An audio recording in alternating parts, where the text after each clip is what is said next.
Well, fellas, we're working on my 03 Silverado now. I got a water pump to change. Here's the old one. I had to take the shroud off, take the fan off, that simple stuff. But old school Chevy, it's just two, I think they were 14 or 15 millimeter bolts top and bottom. There's 3 on this one on the left side and 3 on this one on the right side, and they're both 10 millimeter bolts on either side. And the thermostat housing is on the water pump. They're 2 10 millimeter bolts. The new water pump does not come with a new thermostat, obviously. So that's the new one we're going to be replacing it with. 3 bolt holes. Comes a new gasket. I had to buy, I think it's Hermetex. I don't trust the gaskets. Cheap aluminum looking gaskets. But I got the fuel lines done on that truck. It just started raining, so I didn't even bother taking a video. I only got my phone. Didn't want to get it all wet. But I am thinking about carbureting my LS3 with the 706 heads in my 03 Silverado 1500 extended cab, 2-door extended cab, whatever you want to call it. Tell me what you guys think about that in the comments. Leave a like, subscribe, share, and comment. It would be greatly appreciated. I already got my computer pulled up here so I can do the delete and the tune and all that good stuff on it. I actually used my truck the other day to do 2 trucks to delete the VATs out of the systems. One was for that dually that I'm LS swapping, and the other one was for my buddy that was having a security issue getting his truck started and was no pulse to his injectors. So I deleted the VATs, and that took care of that problem for him. But now I'm at it with a water pump after going and picking up a log splitter and towing it back here. We pull on the bottom of the water pump, or whatever new feature they got on these ones, it went. About 180,000 miles on a factory water pump. Not so bad. I could have got another 20 or 30,000 out of it for my liking, but 180,000, that's plenty enough. But I'm going to remove this and then get a little update and then a little quick video of it being installed for you. Alright, I just thought of something also. In case you guys are like me, these should be tightened down in a specific pattern, but I also would pull them off, if you're like me, in the same pattern as you would, correctly tighten them down in torque sequence. I think the correct torque for the 10 millimeters are 11 on the thermostat, 11 foot-pounds on the thermostat, top and bottom, and then you do hand tighten them, then you would 11 foot-pounds tighten the actual main water pump bolts, and then I think you go up from there. I think it's 32 is what they're actually supposed to be, but you do that in series. I would always start with taking out the one on the left in the middle, then the one on the right in the middle. Then I would go top corner, bottom corner on the right, then top on the right, bottom corner on the left. And then same thing when you put them back in.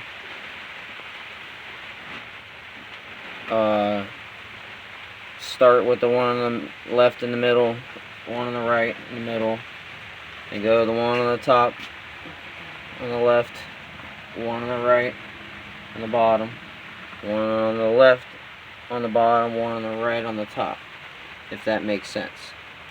Now if you're like me and don't have a torque wrench, it's aluminum.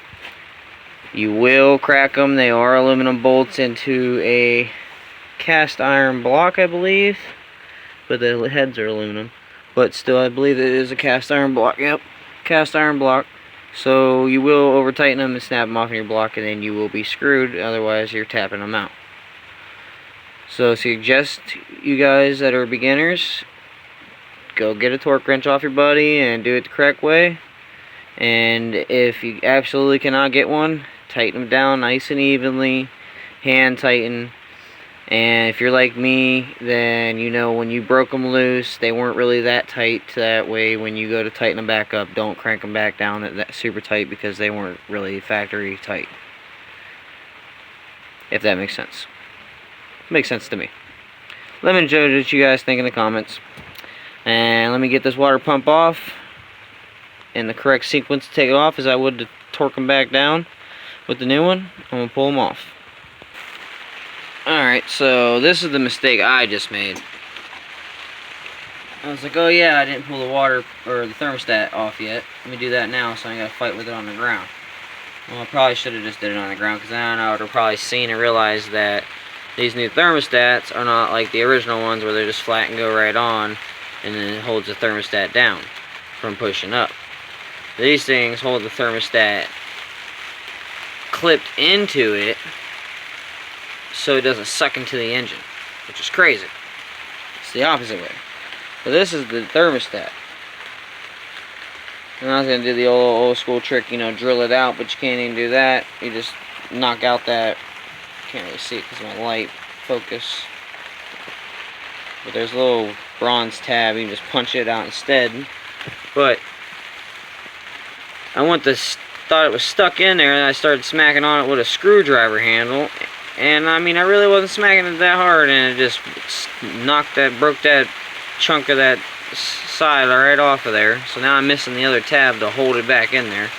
Good thing I have a donor LS swap over there I can steal from real quick to get by. He'll just have to buy a new water pump, which I believe he planned on buying anyhow. So that's not really a big deal, but just so everybody else knows, these are not like the original ones. You can't just go beating on the thermostat to knock it out. It's actually clipped in there, so you're supposed to somehow, like, on these two tabs here at the top, or underneath these edges of them tabs there, you're supposed to be able to, like, push down on the spring and spin it. That way it will release up off the thermostat, if you get what I'm saying.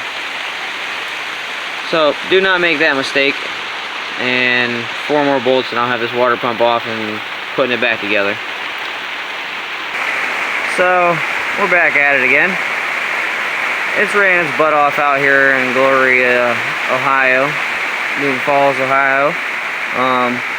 Like I said, I snapped the thermostat. There's a piece of it. Okay, you also got to take this idler pulley off of bolt bracket there, and there before the thermostat comes off also. And that way you can put it on your new water pump.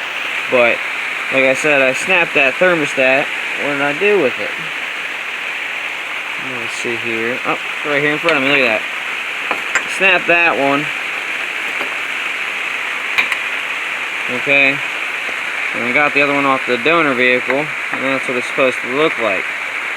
Now it's all underneath them tabs, all compressed. Yeah, it shot out. And I was smacking on it and about took out my window right here on the front of my barn. So don't do that. But I do have one to Permatex and reuse and put back on there. This one's 187. I'm going to put on there. What came off was also 187. They both look factory and original, so I'm going to say they are.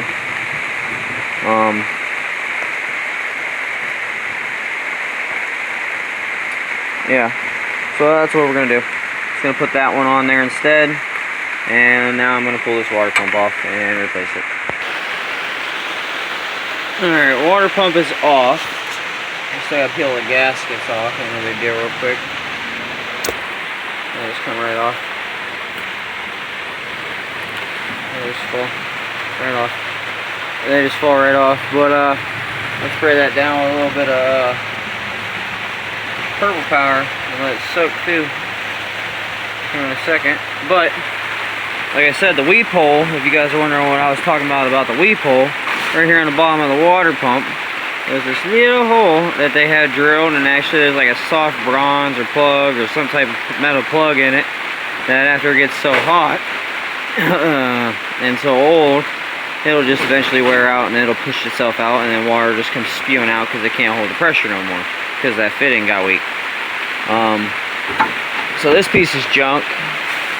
Let's just throw that out there in the scrap later. Like I said, just pop this gasket off here and get a hold of it somehow. I got no edge. I got no edge.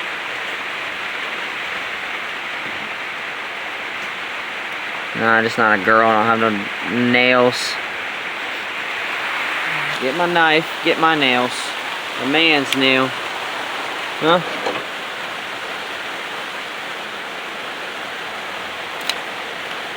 Let's pop that off of there. And get the other one out of there, down here. I don't know why the one dude was telling me on the one that I needed to take the AC pump belt or pulley and all that belt off of there. I'm not doing the timing chain covers, so there's no need for that to come off there.